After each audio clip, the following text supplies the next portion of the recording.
أعوذ بالله من الشيطان الرجيم.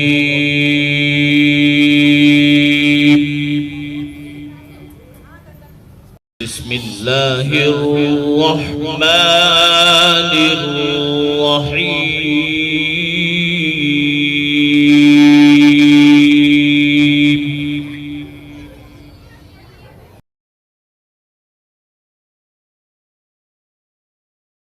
الحمد لله وكفى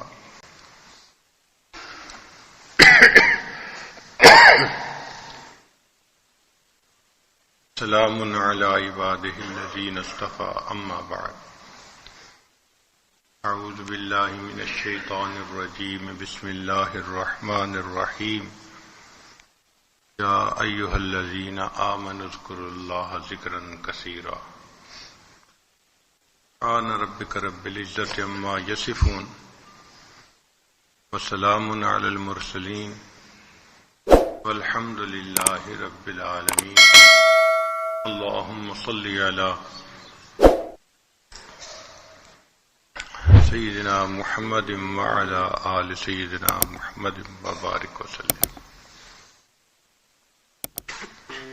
یا ایھا الذین آمنوا اے ایمان والو، اے وہ لوگو جو اللہ تعالیٰ اور اس کے رسول صلی اللہ علیہ وسلم کے حکموں کو ماننے کا عہد کر چکے ہو، اذکروا اللہ ذکرا کثیرا، اللہ کا ذکر کثرت کے ساتھ کرو، اللہ تعالیٰ کو کثرت کے ساتھ یاد کرو۔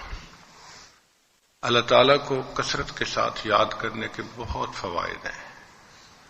ایک بڑا فائدہ یہ ہے کہ انسان کے دل کو اطمینان مل جاتا ہے۔ اللہ تعالیٰ فرماتے ہیں الا بذکر اللہ تطمئن القلوب، جان لو اللہ کے ذکر کے ساتھ دلوں کا اطمینان وابستہ ہے۔ نہ دنیا سے، نہ دولت سے، نہ گھر آباد کرنے سے تسلی دل کو ہوتی ہے، خدا کو یاد کرنے سے۔ اللہ کو یاد کرنے سے دل کو سکون ملتا ہے، پریشانیاں ختم ہو جاتی ہیں۔ پچھلے دنوں ایک صاحب نے مجھے ایک رپورٹ پرنٹ کر کے دی کہ دنیا میں 22 لوگ جو بہت امیر گزرے، جن کے پاس بلین آف ڈالر تھے، کھربوں پتی، اربوں نہیں کھربوں پتی،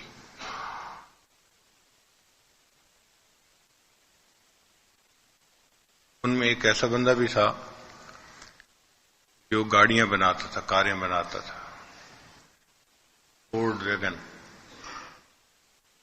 اس نے کہا کہ میرے پاس اتنے پیسے ہیں کہ پوری دنیا میں جتنے انسان ہیں، مرد، عورت، بچے، بوڑھے، اگر میں ہر ایک کو ایک گاڑی تحفے میں دے دوں میرے پیسے پھر بھی باقی بچ جائیں گے۔ پوری دنیا کے انسانوں میں اگر ہر بندے کو، مرد، عورت، بچے، بوڑھے کو، وہ ایک نئی گاڑی دے بھی دے جو کروڑوں میں آتی ہے، وہ کہتا ہے میرے پیسے پھر بھی بچ جائیں گے۔ اتنے امیر آدمی، کمپیوٹر کے ان مالک، فلاں مالک، فلاں مالک۔ ان 23 بندوں میں سے 16 تھے جنہوں نے خودکشی کر لی۔ اب کوئی سوچے کہ بھئی اتنے پیسے اس بندے کے پاس ہیں، محل نما مکانات ہیں، گاڑیوں کی قطاریں لگی ہوئی ہیں، جو چاہتے ہیں کھاتے ہیں، پیتے ہیں، جہاں چاہتے ہیں سوتے ہیں، اپنی زندگی کو انجوائے کرتے ہیں۔ یہ لوگ کیوں پریشان ہیں؟ اور پریشانی تھوڑی بہت نہیں کہ جی مجھے تھوڑی سی پریشانی ہے، اتنی پریشانی کہ خودکشی کر لینا۔ ڈپریشن کا ایکیوٹ مریض، اس کی وجہ کیا؟ کہ دل میں سکون نہیں ہوتا۔ جو بندہ اللہ سے دور ہوتا ہے، اللہ سے غافل ہوتا ہے، اللہ اس کے دل سے سکون چھین لیتے ہیں۔ اس لیے جتنے یہ امیر لوگ نظر آتے ہیں نا، رات کو سونے کے لیے ان کو نیند کی گولیاں کھانی پڑتی ہیں۔ ایک غریب آدمی کا تو یہ حال ہوتا ہے کہ اس کو یہ یاد نہیں ہوتا کہ بستر پہ بیٹھ کے میں نے تکیے پہ سر پہلے رکھا تھا یا مجھے نیند پہلے آئی تھی، اس کو یہ بھی یاد نہیں ہوتا، سکون کی نیند سو جاتا ہے۔ اور یہ لوگ ایئر کنڈیشن کمروں میں لحاف کے اندر سوئے ہوتے ہیں، نرم گدوں کے اوپر، نیند نہیں آتی، کروٹیں بدلتے رہتے ہیں۔ ہم نے ایک مرتبہ اس مسجد کا لنٹر ڈالا، سخت گرمی کا موسم تھا، تو لنٹر ڈالنے والے دن مزدور زیادہ تھک جاتے ہیں کیونکہ زیادہ مشقت والا کام ہوتا ہے، تو دوپہر کو چھٹی کرتے ہیں 1-1.5 گھنٹے کے لیے۔ تو جب چھٹی کی تو میں بھی اوپر چھت سے نیچے اترا، تو حیران ہو گیا کہ مزدوروں میں سے ایک نوجوان کنکریٹ کے ڈھیر کے اوپر پڑا سویا ہوا تھا۔ 48 ڈگری 49 ڈگری کا ٹیمپریچر ہے باہر، اتنی سخت گرمی، پسینے پسینے، اور وہ بھی پسینے میں ڈوبا ہوا تھا، اور نیچے کنکریٹ بھی گرم تھی، اور وہ کنکریٹ کے ڈھیر کے اوپر۔ اس کو چھٹی ملی 1 گھنٹے کی، اس نے کہا کیا میں اب کہیں جاؤں گا، آرام کروں گا، میں یہیں سو جاتا ہوں۔ وہ لیٹ کے سو گیا۔ کسی کو ایئر کنڈیشن کمرے میں نیند نہیں آتی، اور کسی کو گرمی کے موسم میں دھوپ کے اندر کنکریٹ کے اوپر نیند آ جاتی ہے۔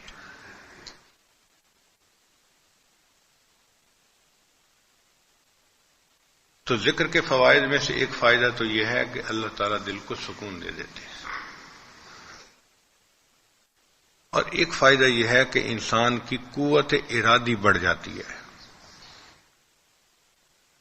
قوت ارادی کہتے ہیں کہ ارادے کے اندر قوت آ جانا، بندہ جو ارادہ کرے وہ ٹھوس ارادہ ہو اور پھر اس کو کر گزرے۔ یہ قوت ارادی دین کے میدان میں بھی کام آتی ہے اور دنیا کے کاموں میں بھی کام آتی ہے۔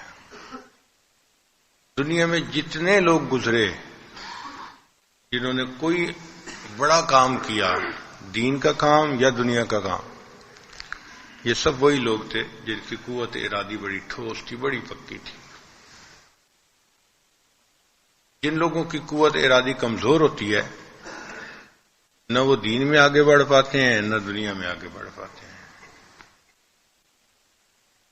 دین میں آگے اس لیے نہیں بڑھ پاتے کہ سوتے ہیں جی صبح اٹھ کے فجر پڑھیں گے، اور فجر کے وقت نیند اتنی گہری ہوتی ہے کہ گھڑی کا الارم بجتا ہے اور وہ اس کو بند کر کے پھر سو جاتے ہیں۔ 2 الارم لگاتے ہیں، 3 الارم لگاتے ہیں، اور وہ بجتے رہتے ہیں اور ان کو بند کرتے رہتے ہیں اور سو جاتے ہیں۔ صبح کے وقت نیند سے بیدار ہونا ان کے لیے ایک مشکل کام ہوتا ہے۔ کس قدر تجھ پہ گراں صبح کی بیداری ہے، ہم سے کب پیار ہے، ہاں نیند تمہیں پیاری ہے۔ تو اس بندے کو اللہ سے پیار نہیں ہوتا، نیند پیاری ہوتی ہے۔ کمزور قوت ارادی، تہجد کی توفیق نہیں ہوتی، اٹھا نہیں جاتا، آنکھ قابو میں نہیں، سوچتا ہے کہ میں نے آج کے بعد غیر محرم کو نہیں دیکھنا، پھر مسجد سے قدم باہر رکھا اور آنکھ قابو میں نہیں۔ تو دین کے معاملے میں ایسا بندہ کمزور ہوتا ہے جس کی قوت ارادی کمزور ہو۔ پھر اس کو اگر گناہ کا کوئی موقع ملتا ہے تو اس کا وضو بڑا جلدی ٹوٹتا ہے۔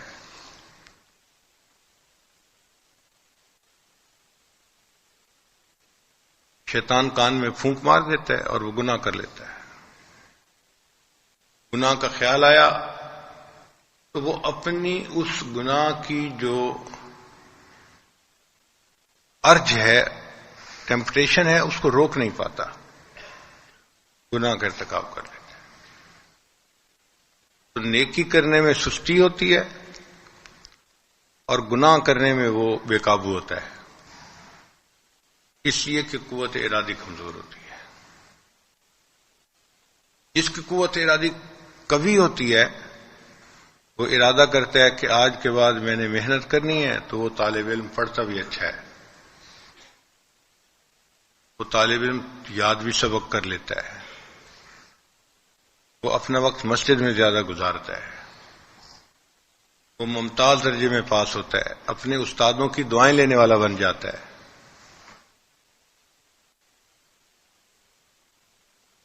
وہ اپنے آپ کو ایک ڈسپلن کے تحت رکھتا ہے اور اس کا وقت اچھے طریقے سے گزرتا ہے. چنانچہ نیکی میں بھی وہ آگے، تقوی میں بھی آگے، اور گناہوں سے بچنے میں بھی وہ کبھی ہوتا ہے. کوئی اخلاق کی برائی اس میں نہیں ہوتی، کوئی زبان سے بات ایسی نہیں نکالتا جس پر اس کو شرمندگی ہو، کوئی کام ایسا نہیں کرتا جس پر اس کو ندامت ہو. قوت ارادی ہے اس کے اندر، ہے وہ بھی انسان، مگر اس کی قوت ارادی زیادہ ہونے کی وجہ سے وہ ایسے مشکلات کے اندر بھی کامیاب ہو جاتا ہے.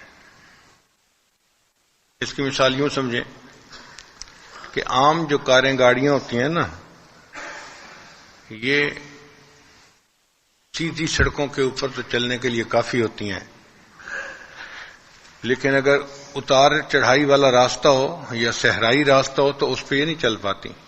چنانچہ کار پہ بیٹھ کے آپ ذرا ریت میں گاڑی اتاریں، وہیں جام ہو جائے گی، آگے چلے گی نہیں. ریت پہ چلنے کے لیے انہوں نے الگ انجن بنائے ہوتے ہیں، الگ نظام بنایا ہوتا ہے، اس کو کہتے ہیں 4x4 4 ویل ڈرائیو. عام گاڑی میں تو اگلے 2 پہیے چلتے ہیں، یہ پچھلے 2 چلتے ہیں تو اگلے 7 چلتے رہتے ہیں، اور وہ جو 4x4 ہے اس میں ہر پہیہ آگے چلتا ہے. چنانچہ وہ صحراؤں میں بھی نکل جاتا ہے، ٹیلوں کے اوپر سفر کرتے ہیں لوگ. پہاڑی علاقہ ہو تو پہاڑوں کے اوپر وہ گاڑی چڑھ جاتی ہے، لوگ کہتے ہیں جی وہ 4x4 گاڑی ہے.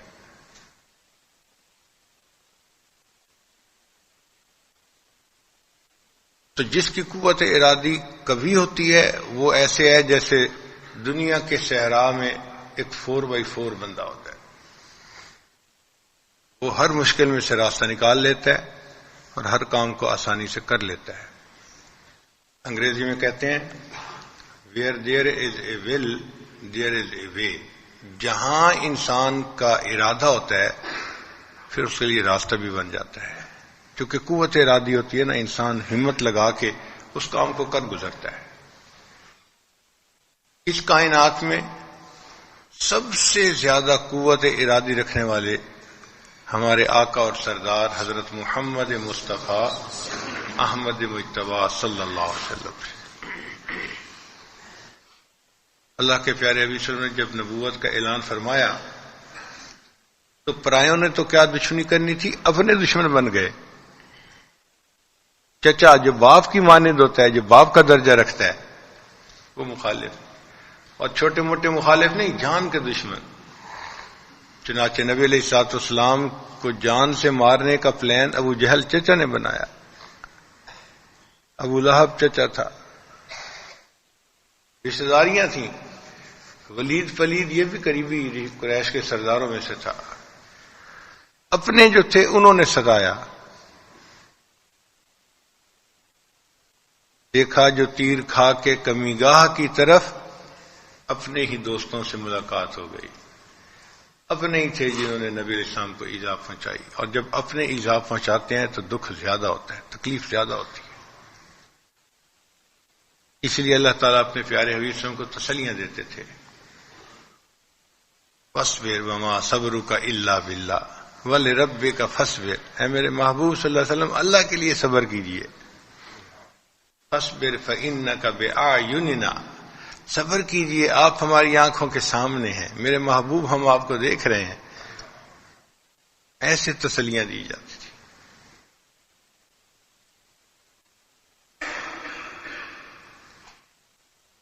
حتیٰ کہ اتنا انہوں نے پریشر ڈالا کہ آپ کے چچا ابو طالب جو تھے وہ بھی ایک موقع پہ آ کے سوچ کا شکار ہو گئے کہ بھائی میں اپنے بھتیجے کو منع کر دوں کہ یہ جو نئی بات انہوں نے شروع کی ہے اس کو بند کر دیں.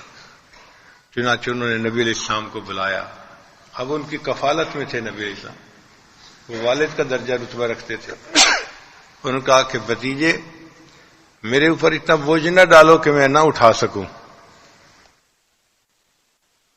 اب کوئی عام بندہ ہوتا تو وہ چپ کر جاتا کہ جی جب چچا ہی جواب دے رہے ہیں جنہوں نے مجھے ذمہ داری لی ہوئی ہے، قبول کیا ہوا ہے، تو میں کیا کر سکتا ہوں.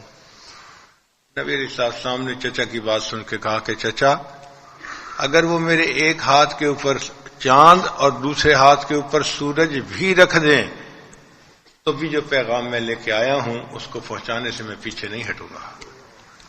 یہ قوت ارادی ہوتی ہے کہ جو کام کرنا ہے وہ کر گزرنا ہے. اور پھر صحابہ رضی اللہ عنہم کی ایسی جماعت نبی علیہ السلام نے تیار کر دی کہ جو قوت ارادی کے پہاڑ تھے. اف اللہ اکبر. سیدنا صدیق اکبر رضی اللہ تعالیٰ عنہ کی قوت ارادی کے کیا کہنے. جب نبی علیہ السلام نے پردہ فرما لیا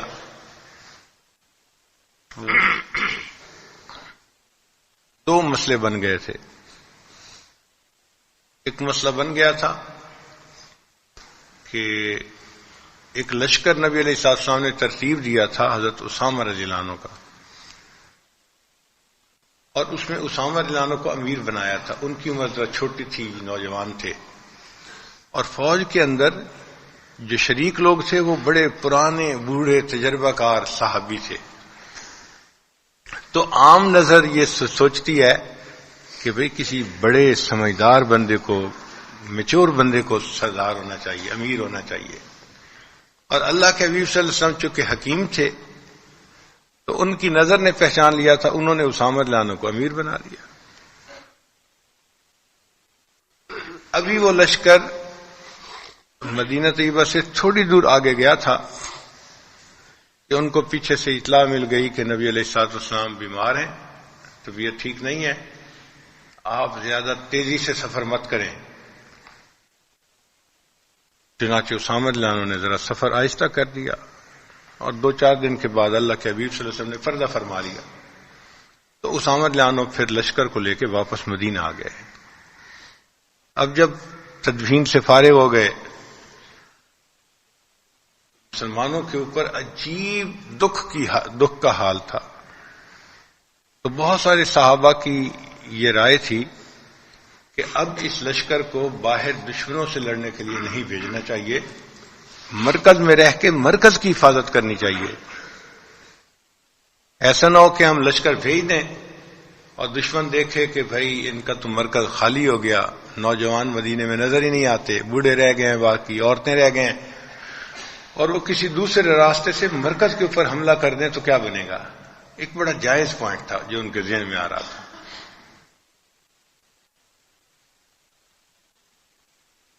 چنانچہ ایک بڑے صحابی تھے، انہوں نے حضرت صدیق اکبر عنہ سے یہ پوائنٹ ڈسکس کیا کہ جی ہم اس لشکر کو بھیجنے کی بجائے اس کو یہیں رکھیں تاکہ مرکز ہمارا مضبوط رہے. صدیق اکبر عنہ کی قوت ارادی کے کیا کہنے. فرمانے لگے جو کام اللہ کے محبوب صلی اللہ علیہ وسلم نے کیا، ابو بکر اس کام کو ریورس کیسے کر سکتا ہے؟ کیسے پاسبل ہے کہ میں کہوں کہ نہیں بھیجنا؟ ان کا جی کہ مدینہ خالی ہو جائے گا. فرمانے لگے کہ اگر مجھے یقین ہو کہ مدینہ میں رہنے والی عورتوں کی لاشوں کو یہاں آ کر درندے گلیوں میں گھسیٹیں گے، میں پھر بھی اس لشکر کو بھیجوں گا.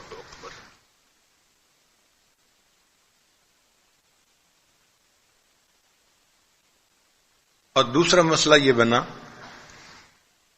کہ اس زمانے میں بیت المال ہوتا تھا تو مختلف علاقوں میں لوگ بھیجے جاتے تھے جو علاقے کے لوگوں سے زکوٰۃ لے کر آ کے بیت المال میں جمع کرواتے تھے. پھر امیر المومنین کے حکم پر بیت المال کے زکوٰۃ کا پیسہ تقسیم ہوتا تھا اجتماعی طور پر. ایک علاقے کے لوگوں نے کہہ دیا کہ جی ہمارے علاقے میں لوگ ضرورت مند ہیں تو ہم اپنی زکوٰۃ یہیں دیں گے. یعنی انہوں نے زکوٰۃ دینے سے انکار نہیں کیا تھا، زکوٰۃ کو بیت المال میں جمع کروانے سے انکار کیا تھا کہ جب علاقے میں ہیں غریب لوگ تو ہم مرکز میں کیوں بھیجیں، ہم یہیں تقسیم کر دیں گے، غریب لوگوں کو زکوٰۃ مل جائے گی. اس لیے ان کو منکرین زکوٰۃ نہیں کہتے، مانعین زکوٰۃ کہتے ہیں. وہ زکوٰۃ کا انکار نہیں کرتے تھے کہ زکوٰۃ فرض نہیں ہے. اگر زکوٰۃ کے فرضیت کا انکار کرتے تو معاملہ کچھ مختلف ہوتا. وہ تو مانعین زکوٰۃ تھے، وہ کہتے تھے کہ ہم مرکز والوں کو نہیں دیں گے، جو عامل آتے ہیں لینے کے لیے ان کو نہیں دیں گے، ہم یہیں پہ خود تقسیم کر دیں گے. لیکن یہ بھی ایک تبدیلی تو تھی نا جو نظام نبی علیہ السلام نے قائم فرمایا تھا. اب اس پر ابو بکر صدیق عنہ پھر کھڑے ہو گئے. ان کا میں ان لوگوں سے جنگ کروں گا. اب اس جنگ کرنے کے اوپر بھی صحابہ کرام کی دو رائے تھیں. ایک تو صدیق اکبر عنہ تھے جو کہتے تھے کہ ہاں ان سے لڑنا ہے، اور ایک دوسرے صحابہ بھی تھے وہ کہتے تھے اپنے ہیں نا، کلمہ پڑھنے والے مسلمان ہیں، کوئی انکار تو نہیں کر رہے، بس اتنا ہی کہہ رہے ہیں نا کہ ہم مرکز میں دینے کی بجائے خود تقسیم کر دیں گے. تو چھوٹی سی بات ہے، ان سے لڑنے کی کیا ضرورت ہے، ہم کمزور ہو جائیں گے لڑ کے. حتیٰ کہ حضرت عمر رضی اللہ تعالیٰ عنہ جیسے دور اندیش صحابی وہ صدیق اکبر عنہ کے پاس آئے اور آ کر کہنے لگے کہ ہم ان کے ساتھ کیوں لڑنے کی باتیں کر رہے ہیں، ان کو تھوڑا نرمی کے ساتھ آپ ڈیل کر لیں، اپنے آئیے. صدیق اکبر عنہ نے ان کے سینے پہ ہاتھ رکھ کے ان کو پیچھے دھکا دیا، فرمایا جبار فی الجاہلیت اخوار فی الاسلام، کہ جاہلیت میں تو آپ اتنے بہادر تھے، کیا اسلام لانے کے بعد آپ اتنے کمزور ہو گئے؟ فرمایا کہ جو بندہ جانور زکوٰۃ میں دیتا تھا اگر وہ کہے گا کہ میں جانور دوں گا اس کی نکیل نہیں دوں گا، میں اس سے بھی لڑوں گا. جو نبی علیہ السلام کے زمانے میں عمل تھا اسی کے اوپر ہمیں رہنا ہے. چنانچہ لکھنے والوں نے لکھا فقام مقام الانبیاء، یعنی جیسے ایک نبی پاؤں کے نیچے چٹان ہوتی ہے اس قوت کے ساتھ کھڑے ہو کے دعوت دیتا ہے دین کی، صدیق اکبر عنہ نے ویسا ہی کام کیا. عمر لانا فرماتے ہیں میرا شرع صدر ہو گیا. تو یہ قوت ارادی عجیب ہے. حضرت خالد بن ولید رضی اللہ تعالیٰ عنہ قوت ارادی کے پہاڑ تھے، اس لیے جس طرف ان کو بھیجا جاتا تھا کامیابی ان کے قدم چومتی تھی. ایک دشمن کا نمائندہ آیا خالد بن ولید عنہ سے ملنے کے لیے اور آ کر کہنے لگا کہ جی ہم نے اپنی تلواروں کو کی جو دھار ہے نا اس پہ زہر لگائی ہوئی ہے، وہ تیز بھی ہیں اور اوپر زہر بھی لگی ہوئی ہے، اور یہ زہر اتنی خطرناک ہے کہ اگر کسی بندے کو لگ جائے تو وہ جان سے مر جاتا ہے، وہ بچتا نہیں ہے. یہ ایسی خطرناک زہر ہے. اور وہ چھوٹی ایک بوتل لے کے آیا، اس میں زہر تھی کہ جی چیک کر لیں آپ. خالد بن ولید عنہ نے وہ بوتل لی، کھولی اور اس کو پی لیا، زہر کو پی لیا اور پڑھا بسم اللہ الذی لا یضر مع اسمہ شیء فی الارض ولا فی السماء. کتابوں میں لکھا ہے کہ زہر کا تھوڑا سا اثر ہوا جیسے غنودگی ستاری ہوتی ہے اور پھر ٹھیک ہو گئے. زہر نے کوئی اثر نہیں کیا، حالانکہ وہ زہر سینکڑوں آدمیوں کو مارنے کے برابر تھی، اتنی تھی. خالد بن ولید عنہ نے پوری زہر کی بوتل پی لی. ایسی قوت ارادی ہوتی تھی. اللہ اکبر. اور یہ نہیں کہ صرف بڑے بڑے صحابہ ایسے تھے، ہر صحابی کی قوت ارادی کا یہی حال تھا. ایک مرتبہ مسلمان سپہ سالار کو کافروں نے پیغام بھیجا کہ اپنے بندے بھیجو جو آ کے ہمارے ساتھ بات کریں کہ آپ لوگ کیا چاہتے ہیں. تو اسلام تو امن پسند دین ہے نا. امیر لشکر نے 2-4 بندوں کو کہا کہ بھئی آپ لوگ جاؤ اور جا کے اس بادشاہ کو کلیئر کرو، اس کو دین کی دعوت دو اور آنے کا مقصد واضح کرو. اور یہ بندے ایسے تھے کہ جن کے کپڑے جو تھے وہ پھٹے ہوئے تھے اور اس میں پیبند لگے ہوئے تھے، اور ان کی گھوڑے کے اوپر بیٹھنے کے لیے زین نہیں تھی، ننگی پیٹھ پہ بیٹھے ہوئے تھے. اب جس بندے کے پاس پھٹا ہوا کپڑے ہوں، گھوڑے پہ بیٹھنے کے لیے زین بھی نہ ہو اور ہاتھ میں ان کے تلوار نہیں تھی، نیزہ تھا صرف، اس کو بھیج دیا جی آپ جاؤ. وہ گئے وہاں کافر بادشاہ جو تھا اس نے محل کو بڑا سجایا ہوا تھا، اور فوج کے جو بہترین لوگ تھے، خوبصورت، صحت مند، ہنرمند، ان کو اس نے جمع کیا ہوا تھا فوج۔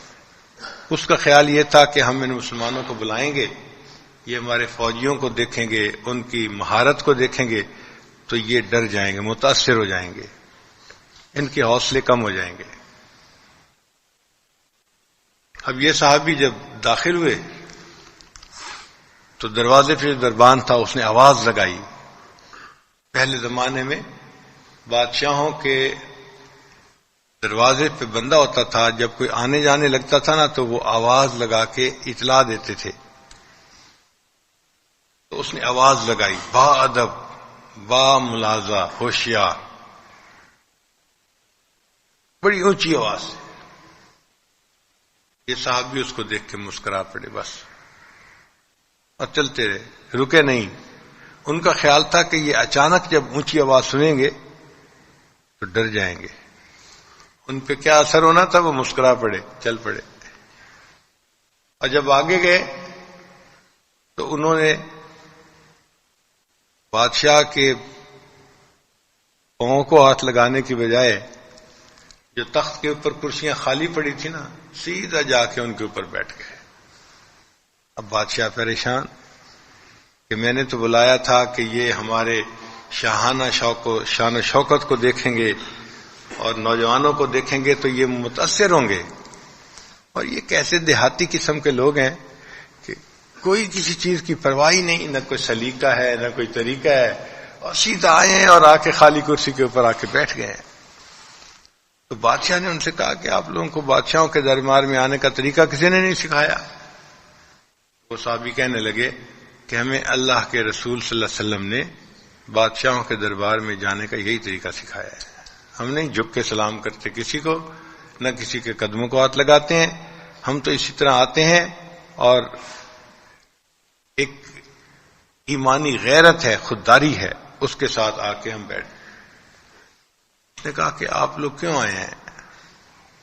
انہوں نے بتایا کہ ہم یہ چاہتے ہیں کہ آپ جو ہے وہ مسلمان ہو جائیں، حکومت آپ کی چلائیں، حکومت، ہمیں حکومت سے کوئی واسطہ نہیں ہے، لیکن آپ اسلام قبول کر لیں، اور اگر آپ اسلام قبول نہیں کریں گے تو پھر حکومت ہم کریں گے اور آپ کو اس کا جزیہ دینا پڑے گا، آپ ماتحت بن کے رہ سکتے ہیں۔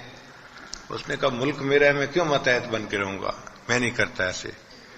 ان کا اچھا اگر یہ بھی نہیں کرو گے پھر تیسری آپشن یہ ہے کہ تلوار ہمارا تمہارا فیصلہ کرے گی اور تمہاری بیٹیاں ہمارے بستر بنایا کریں گی۔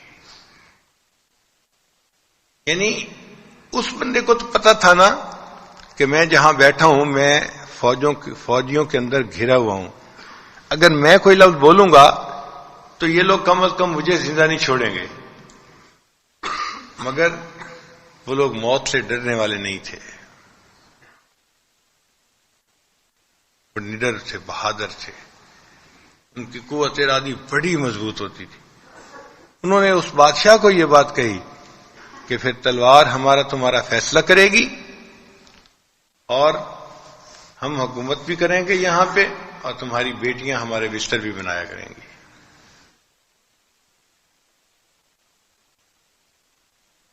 پھر بادشاہ نے کہا کہ اچھا مقصد بتاؤ کہ تم یہ سارا کام کیوں کر رہے ہو، مقصود کیا ہے؟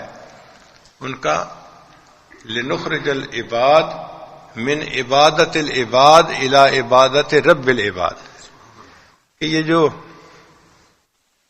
بندوں کی بندگی کرتے پھرتے ہیں نا لوگ، ہم بندوں کی بندگی سے ان کو نکال کر اللہ کی بندگی پر لگانے کے لیے آئے ہیں، یہ اللہ کے بندے بن کے رہیں، یہ بادشاہوں کی اور اپنے امیروں وڈیروں کی پوجا نہ کریں، اللہ کی پوجا کریں، یہ مقصد ہے ہمارا۔ قوت ارادی کے پہاڑ تھے، اللہ اکبر کبیرہ۔ اور یہی نہیں کہ یہ سلسلہ صرف صحابہ کرام تک رہا، صحابہ کرام کے واقعات تو بہت ہیں۔ ایک صحابی تھے حضرت زرار رضی اللہ تعالیٰ عنہ، علامہ واقدی رحمۃ اللہ نے کتاب لکھی ہے فتوحات الشام، نوجوان بچوں کو وہ کتاب پڑھنی چاہیے کہ صحابہ کی پرسنالٹیز کیسے ہوتی تھیں. یہ حضرت ذرار رضی اللہ تعالیٰ نے جو تھے یہ بڑے بہادر سے اور ہمیشہ گھوڑے کی ننگی پیٹھ پہ بیٹھ کے یہ کافروں سے مقابلہ کرتے تھے. ایک موقع ایسا تھا کہ کافروں نے یہ پلاننگ کی کہ ان کو گرفتار کرنا چاہیے. اب مسلمان تو سینکڑوں میں تھے اور کافر ہزاروں میں تھے، تو 15-20 ہزار عیسائیوں نے ان کو گھیرے میں لے لیا. اب بتائیں 15-20 ہزار کا مجمع اور ان کے درمیان میں ایک بندہ ہو تو وہ بندہ کیا لڑے گا اتنے سے. لیکن حضرت ذرار عنہ ان سے لڑتے رہے. اب ایک ان میں سے کافر مرتا تھا تو دوسرا اس کی جگہ آ جاتا تھا، چونکہ تعداد بہت زیادہ تھی. حتیٰ کہ لڑتے لڑتے کئی گھنٹے گزر گئے، 8 گھنٹے یا کتنے گھنٹے گزر گئے. کتابوں میں لکھا ہے کہ حضرت ذرار کا گھوڑا جو تھا وہ بھی تھک گیا تھا بھاگ بھاگ کے، وہ بھی پسینے میں ڈوبا ہوا تھا اور اب اس سے بھاگا نہیں جا رہا تھا. تو ذرار لانو اس کی کھینچتے تھے، یعنی جو لگام ہوتی ہے، اور گھوڑا بھاگتا نہیں تھا. جب کافروں نے دیکھا کہ گھوڑا ہی نہیں بھاگ پا رہا تو انہوں نے گھیرا تنگ کرنا شروع کر دیا کہ اب اس کو پکڑنے کا وقت آ گیا. ذرار بھی پہچان گئے کہ ہاں اب یہ مجھے گھیرے میں لے کے پکڑ لیں گے. تو انہوں نے پھر لگام کھینچی گھوڑے کی کہ گھوڑا دوڑے. گھوڑا کیا کرتا، تھک گیا تھا نا، تو دوڑ نہیں پا رہا تھا. تو کافر اور قریب آ گئے، انہوں نے اور اپنا گھیرا تنگ کر لیا. ذرار عنہ کو یہ یقین ہو گیا کہ اب یہ مجھے زندہ پکڑ لیں گے، گرفتار کر لیں گے. کہتے ہیں کہ جب انہیں یہ یقین ہو گیا تو اس وقت وہ ذرا آگے کی طرف جھکے، گھوڑے پہ جو بیٹھے ہوئے تھے آگے کی طرف جھکے اور گھوڑے کے ماتھے کے اوپر انہوں نے ہاتھ پھیرا. ماتھے کے اوپر گھوڑے کے ہاتھ پھیرا اور گھوڑے کو یہ کہا، اے گھوڑے تو میرا ساتھ دے، نہیں تو میں نبی علیہ السلام کے روضے پہ جا کے تیری شکایت کروں گا.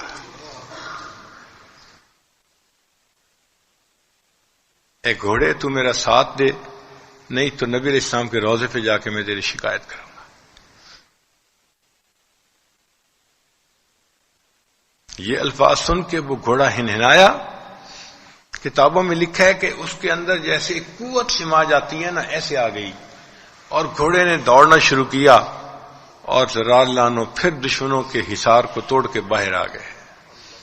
جانور تھک جاتے تھے، وہ نہیں تھکتے تھے. کیا قوت ارادی تھی اللہ نے ان کو دی ہوئی. چنانچہ دنیا میں جتنے لوگوں نے نمایاں کام کیے یہ سب وہ لوگ تھے جن کی قوت ارادی زیادہ تھی.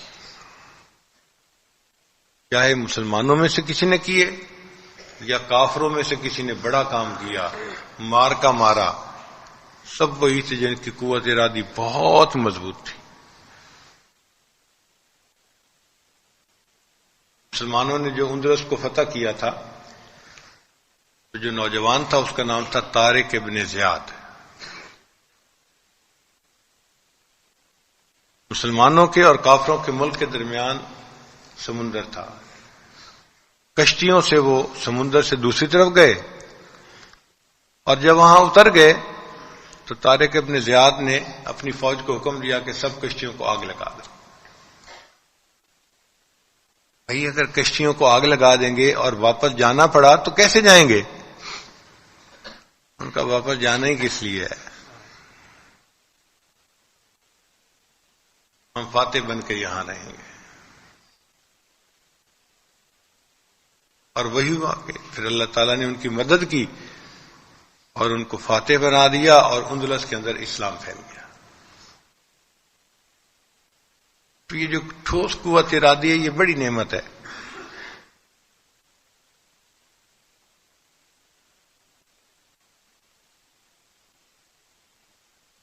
اگر طالب علم کے اندر قوت ارادی ہو تو وہ طالب علم اپنی سٹڈیز میں بہت اچھا بن جاتا ہے کیونکہ قوت ارادی مضبوط ہوتی ہے.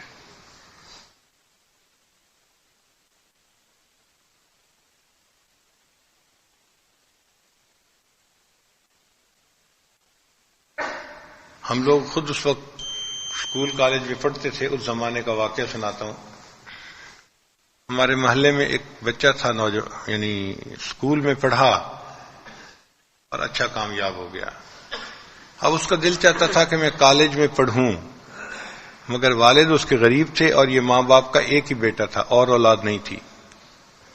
تو والد نے کہا کہ بیٹا میں تو آپ کے اخراجات کالج کے برداشت نہیں کر سکتا، ہمارے گھر میں تو کھانے کے لیے روٹی مشکل سے پکتی ہے، مزدوری میں کر نہیں سکتا، تو اس لیے میں اخراجات برداشت نہیں کر سکتا. میرا مشورہ یہ ہے کہ آپ کچھ مزدوری کرو اور کماؤ، ہمیں بھی کھلاؤ اور اپنے اخراجات بھی پورے کرو. وہ بچہ سمجھدار تھا، سمجھ گیا کہ بات ٹھیک ہے. اس نے مزدوری کرنی شروع کی. ایک ہفتہ مزدوری کرنے کے بعد اس کو پتہ چلا کہ یہ تو بہت سخت کام ہے اور میرا بدن مشقت والے کام کے لیے نہیں ہے ریڈی. تو اس نے اپنے والد کو مشورہ دیا کہ ابا جان، اگر آپ مجھے اجازت دیں تو میں اپنے گھر کی بیٹھک میں کرانے کی دکان بنا لیتا ہوں، آسان کام ہے، میں کر لوں گا. تو والد کے پاس جو چند 100 روپے تھے اس نے اس کو دیے اور اس نے سامان خرید کے تھوڑا سا اپنے گھر کی بیٹھک میں ہی رکھ لیا. اب چونکہ محلے دار جانتے تھے کہ یہ غریب لوگ ہیں اور یہ بچہ اپنے والد کی ہیلپ کر رہا ہے، ان کو ہمدردی تھی، تو محلے والے بازار سے جا کے چیزیں خریدنے کی بجائے اس دکان سے خریدتے تھے. تو کسٹمر خوب آنے لگ گئے، بچے کو کچھ پیسے بننے شروع ہو گئے. اب جب اس نے دیکھا کہ میرے پاس کچھ پیسے جمع ہیں تو بچے کے دل میں پڑھنے کا شوق تھا. اس نے FSC کی کتابیں خرید لیں کہ میں فارغ وقت میں بیٹھ کے پڑھوں گا. جب کوئی کسٹمر نہ ہوتا دکان کے اوپر تو وہ بیٹھ کے کتاب پڑھتا. ایک دن اس کے والد نے اس کو کتابیں پڑھتا دیکھ لیا. تو والد نے کہا بیٹا تم تو دکان پہ بیٹھ کے کتابیں پڑھتے ہو، دکانداری کی طرف تو تمہارا دھیان ہی نہیں ہے، دکان کیا چلے گی. اب یہ بچہ دکان پہ بیٹھ کے پڑھ بھی نہیں سکتا تھا. اب اس نے سوچا میں کیسے پڑھوں. تو خیال آیا کہ میں ابو سے بات کرتا ہوں کہ ابو میں 8-10 گھنٹے دکان کے اوپر جب بیٹھتا ہوں نا تو میں تھک جاتا ہوں، تو پھر میرا دل کرتا ہے کہ میں کسی دوست کے پاس جاؤں، ان کے ساتھ کھیلوں، وقت گزاروں، تو آپ مجھے 1-2 گھنٹے کی اجازت دے دیں. جب والد سے بات کی تو والد نے کہا ٹھیک ہے بیٹا، تم 8-10 گھنٹے دکان پر بیٹھے رہتے ہو، پھر جب فارغ ہوتے ہو تو 1-2 گھنٹے تم مغرب سے پہلے اپنے دوست سے کسی کے پاس جا کے کھیل کود کے آ سکتے ہو واپس. اس نے کیا کیا، اس نے دیکھا کہ FSC کا کوئی طالب علم جو بڑا قابل ہو وہ اس سے دوستی کی، اور جب یہ اس کے پاس جاتا تو اس کو کہتا کہ بھائی مجھے آپ FSC کا کتابیں پڑھا دیں. اب کتابیں پڑھنا اس کا محبوب مشغلہ تھا.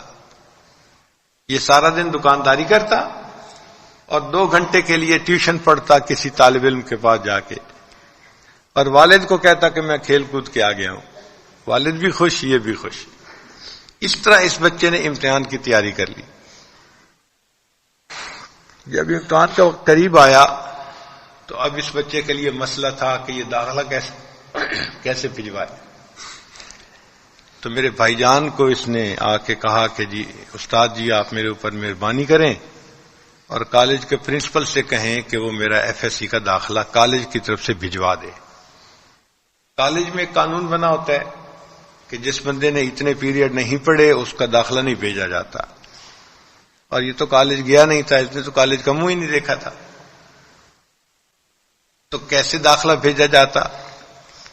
تو بھائی جان کے ایک دوست تھے پروفیسر، بھائی جان نے ان سے کہا کہ ہمیں اس بچے کی ہیلپ کرنی چاہیے.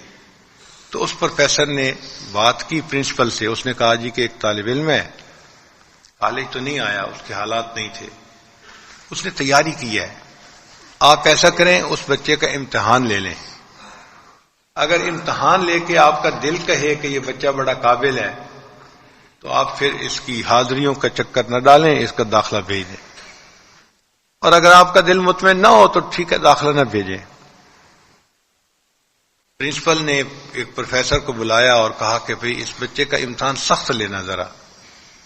انہوں نے سخت امتحان لیا اور بچے نے بڑے اچھے پیپر حل کر دیے. تو پرنسپل نے کہا ٹھیک ہے اس کا داخلہ ہم بھیج دیں گے، یہ پاس ہونے والا بچہ ہے.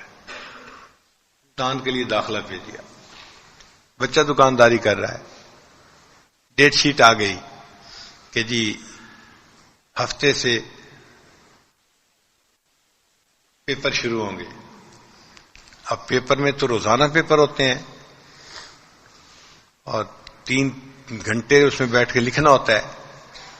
بچے کو جب پتہ چلا تو اس نے پہلے سے پلاننگ بنائی. اس نے اپنے والد کو کہا کہ ابا جان دکان میں کچھ چیزوں کی شارٹیج ہے اور مجھے اس کی خریداری کرنی ہے، تو میں 1 ہفتہ جو ہے نا روزانہ بازار جاؤں گا چیز لینے کے لیے، خریدنے کے لیے. تو آپ میری ہیلپ کریں کہ دن میں 3-4 گھنٹے آپ دکان پہ بیٹھ جائیں تاکہ میں چیزیں خرید کے آ سکوں. والد نے کہا بہت اچھا. بچے نے روزانہ لسٹ بنائی ہوتی تھی چیزوں کی، یہ لسٹ پکڑتا تھا اور والد کو دکان پہ بٹھا کے بازار چلا جاتا تھا. اور وہاں ایک ہول سیلر تھا، ہول سیل کی دکان تھی، اس کو وہ لسٹ پکڑا کے کہتا تھا یار یہ سامان نکال کے رکھو میں آتا ہوں، اور یہ کہہ کے یہ سیدھا کالج، اور کالج جا کے یہ پیپر لکھتا تھا اور 3 گھنٹے بعد واپس آ کے سامان اٹھا کے آتا تھا. جب والد دیکھتے کہ میرا بیٹا بوریوں میں سامان بھر کے لایا ہے رکھ رہا ہے تو وہ سمجھتا ٹھیک کیا اس نے. اس طرح 1 مہینہ سامان خریدنے کے بہانے یہ بچہ پیپر دے کے آ گیا. اللہ کی شان دیکھیں کہ جب رزلٹ آیا تو یہ بچہ پورے بورڈ کے اندر سیکنڈ آیا، لاہور بورڈ کے اندر سیکنڈ آیا. اخبار میں اس کی تصویر چھپی. اب جب اخبار میں تصویر چھپی تو محلے والوں کو بھی پتہ چلا، تو لوگ اس کے والد کو مبارکباد دینے لگے، جی آپ کا بیٹا سیکنڈ آ گیا ہے جی مبارک ہو. وہ والد کہنے لگا یہ اخبار والے جھوٹ موٹ لکھتے رہتے ہیں، میرا بیٹا تو دکانداری کرتا ہے، اس نے تو امتحان ہی نہیں دیا، وہ تو کالج ہی نہیں گیا، یہ جھوٹی خبر ہے. اب باپ مان نہیں رہا. خیر پھر محلے کے چند لوگوں نے اس کو کہا کہ نہیں بچے نے امتحان دیا تھا. تو اس نے بیٹے سے پوچھا امتحان دیا تھا؟ تو بیٹے نے بتا دیا ابا جان جب میں وہ سامان خریدنے جاتا تھا نا تو اس وقت میں پیپر بھی دے کے آ جاتا تھا. اب چونکہ اس کے نمبر بہت زیادہ تھے، پورے بورڈ میں سیکنڈ آ گیا تھا، اس کو تو وظیفہ بھی مل گیا. کچھ آرگنائزیشن بھی وظیفہ دیتی ہیں، تو کسی محلے والے نے اس کو کہا کہ بھئی یہ کریسنٹ والے بھی وظیفہ دیتے ہیں تو تم ادھر بھی اپلائی کرو. تو اس کو 2 وظیفے مل گئے، ایک گورنمنٹ کا وظیفہ، ایک کریسنٹ والوں کا وظیفہ. تو محلے کے 2-3 بندوں نے اس کے والد سے بات کی. انہوں نے کہا کہ جی دیکھیں آپ کو روٹی چاہیے نا، بچے کے پاس 2 وظیفے ہیں، اگر ایک وظیفے کی رقم وہ آپ کو دے دے تو آپ کا مہینہ بڑا اچھا گزرتا ہے، اور دوسرے وظیفے سے وہ لاہور جا کے اپنی انجینئرنگ کی تعلیم پڑھ سکتا ہے. تو پلیز آپ اپنے بچے کو اجازت دیں، وہ انجینئر بن جائے گا، زندگی اس کی سنور جائے گی اور آپ کو کھانا ملتا رہے گا، آپ کے اس میں فرق نہیں پڑے گا. خیر جب محلے والوں نے اس کو کہا تو والد اس کا مان گیا. اس طرح سے یہ بچہ دکان چھوڑ کے انجینئرنگ یونیورسٹی لاہور میں چلا گیا. اللہ کی شان 4 سال وہاں پڑھا تو یہ انجینئر بن گیا. اب انجینئر بن کے یہ ایس ڈی او لگ گیا واپڈا کے اندر. جو واپڈا کے اندر ایس ڈی او لگتا ہے اس کو تو کوٹھی بھی ملتی ہے، گاڑی بھی ملتی ہے، تنخواہ بھی بہت اچھی ہوتی ہے. اب جس شہر میں یہ کچے مکان میں رہتا تھا اور شہر اتنا چھوٹا تھا کہ سارے لوگوں کی چارپائی نہیں آتی تھی، اب اسی شہر میں اس کو ایک پکی کوٹھی مل گئی.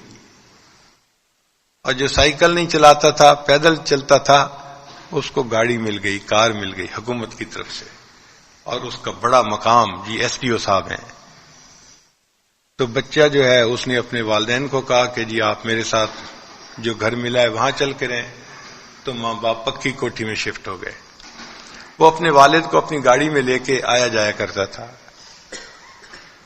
یہ اس بچے کی قوت ارادی تھی کہ والد نے تو اس کو نہیں پڑھایا، اپنی قوت ارادی سے وہ بچہ پڑھ بھی گیا، انجینئر بھی بن گیا، اور دنیاوی اعتبار سے اللہ نے اس کو معاشرے میں ایک عزت کا مقام بھی عطا فرما دیا۔ اچھا، یہ قوت ارادی جیسے مردوں میں ہوتی ہے ایسے ہی عورتوں میں بھی ہوتی ہے۔ بعض عورتوں کی ول پاور بڑی اسٹرانگ ہوتی ہے۔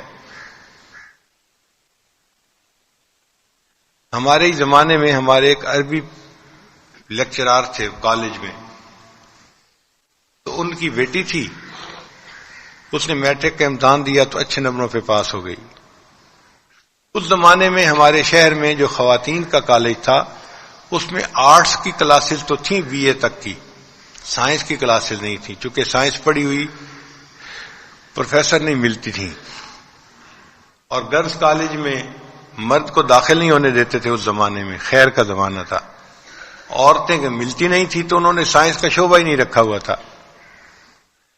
اب لڑکی جو تھی اس نے اپنے والد کو کہا کہ ابا جی میرے دل میں شوق ہے کہ میں لیڈی ڈاکٹر بنوں۔ اس نے کہا بیٹی اگر تو گرلز کالج میں اس کی کلاسز ہیں تو میں داخلہ دلوا دیتا ہوں، اور اگر کلاسز بوائز کالج میں ہیں تو پھر میں نہیں چاہتا کہ میری بیٹی لڑکوں کے ساتھ پڑھے۔ سائنس کی کلاسز بوائز کالج میں تھیں، چند لڑکیاں جو پڑھنا چاہتی تھیں وہ ادھر داخلہ لے لیتی، تو سائنس میں کوئی ایجوکیشن تھی۔ باپ نے جب انکار کر دیا تو لڑکی گھر پہ بیٹھ گئی۔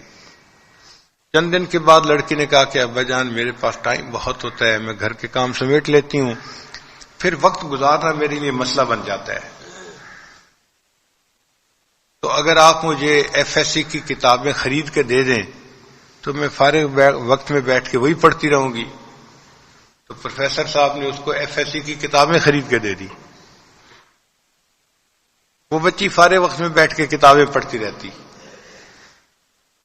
اللہ کی شان کہ باٹنی زولوجی خود پڑھنا کوئی آسان کام تو نہیں ہے۔ ایسا وقت آتا کہ اس کو کچھ باتیں سمجھ نہ آتی تو اس نے والد کو کہا کہ ابا جان مجھے ٹیوشن رکھ کے دے دیں کسی پروفیسر کے پاس۔ والد نے کہا بیٹا مرد کے پاس پڑھنا ہی تو میں مسئلہ تھا، اگر ٹیوشن ہی پڑھانی ہے تو پھر کالج میں بھی پڑھ سکتی ہیں، اگر عورت ہے کوئی پڑھانے والی تو پڑھو، مرد سے میں نہیں پڑھاتا۔ لو جی ٹیوشن کا مسئلہ بھی گول۔ پھر ایک دن اس لڑکی نے اپنے والد کو کہا کہ ابا جان مجھے کچھ باتوں کی سمجھ نہیں آتی، تو آپ ایسا کریں کہ کالج کے پروفیسر سے آپ سمجھ کے آئیں اور مجھے سمجھا دیں۔ تو عربی کے پروفیسر نے کہا اچھا اپنا کویسچن لکھ کے دو۔ اب کیا مزے کی ترتیب ہے کہ لڑکی پڑھ رہی ہے باٹنی زولوجی اور سمجھ رہے ہیں کویسچن کو عربی کے پروفیسر۔ بھینس کے آگے بین بجانے والی بات ہے، اس کو کیا پتا سائنس کا کہ کیا ہے، لیکن جو کچھ اس کو سمجھ میں آتا وہ عربی کا پروفیسر کالج میں جا کے وہاں باٹنی کے پروفیسر کو کہتا جی کہ یہ چیز مجھے سمجھ نہیں آئی آپ سمجھائیں، اور وہ پروفیسر پھر عربی پروفیسر کو سائنس سمجھاتے۔ خیر عربی پروفیسر کو بات تو سمجھ میں نہ آتی، لیکن جو سمجھانے والا تھا وہ کاغذ کے اوپر کچھ نوٹس لکھ دیتا تھا۔ وہ بچی اتنی سمجھدار تھی کہ جو کچھ والد بتاتا اور جو کچھ نوٹس میں لکھا ہوتا اسی سے وہ سمجھ جاتی اور اگلے ٹاپک پہ چلی جاتی۔ اس طرح کر کے اس بچی نے سائنس کے مضامین کی تیاری کی، اور جب اس نے امتحان دیا تو اللہ کی شان اس کے نمبر آ گئے، اور پھر ان نمبروں کی وجہ سے اس کو فاطمہ جناح میڈیکل کالج لاہور میں داخلہ مل گیا۔ یہ کالج آل گرلز کالج تھا، وہاں پہ مرد نہیں ہوتے، عورتیں ہی پڑھاتی ہیں، اور وہ لڑکی لیڈی ڈاکٹر بن گئی۔